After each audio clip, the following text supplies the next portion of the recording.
देते हैं। यानी डिफरेंट एजेंसीज ने डिफरेंट चैनल्स पर जो पोल किया गया है उसका वो महा आंकड़ा क्या कहता है। हमने आपको सी वोटर का सर्वे दिखाया और अब ये आप देखिए सुपर ओपिनियन पोल, कुल 70 सीटें बीजेपी को सी वोटर के खाते, सी वोटर का जो सर्वे है उसमें 31 से 37 सीटें मिल रही हैं, कांग्रेस को 30 से 36, यानी कांटे की टक्कर सी वोटर के सर्वे में दिखाई दे रही है। अगर हम रिपब्लिक पी मार्क की बात करें तो बीजेपी को 36 से 42, कांग्रेस को 25 से 31, यानी सी वोटर इसमें जो पी मार्क का सर्वे है उसमें बीजेपी को बहुमत मिलता हुआ दिखाई दे रहा है। जी न्यूज पर जो सर्वे दिखाया गया उसमें बीजेपी 31 से 35, कांग्रेस 33 से 37, यानी यहां पर भी सी वोटर वाली ही स्थिति दिखाई दे रही है।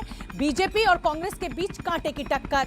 पोल स्ट्रीट न्यूज एक्स के आंकड़े की अगर हम बात करें तो बीजेपी को यहां बहुमत मिलता हुआ दिखाई दे रहा है 36 से 41 सीटों के साथ, कांग्रेस 25 से 30 सीटें, आम आदमी पार्टी 2 से 4।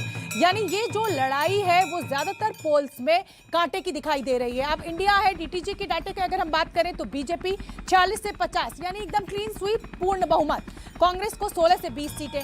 देशबंधु लाइव की बात करें तो बीजेपी 24 से 26, इस सर्वे में कांग्रेस को बहुमत मिलता हुआ दिखाई दे रहा है 41 से 43 सीटों के साथ। आम आदमी पार्टी किसी भी सर्वे में कुछ करिश्मा करती हुई नहीं दिखाई दे रही है।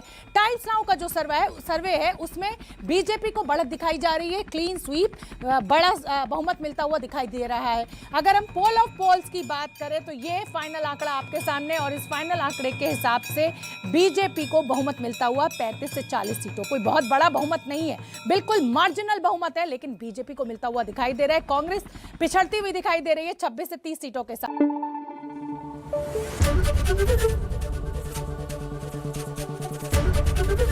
एबीपी न्यूज आपको रखे आगे।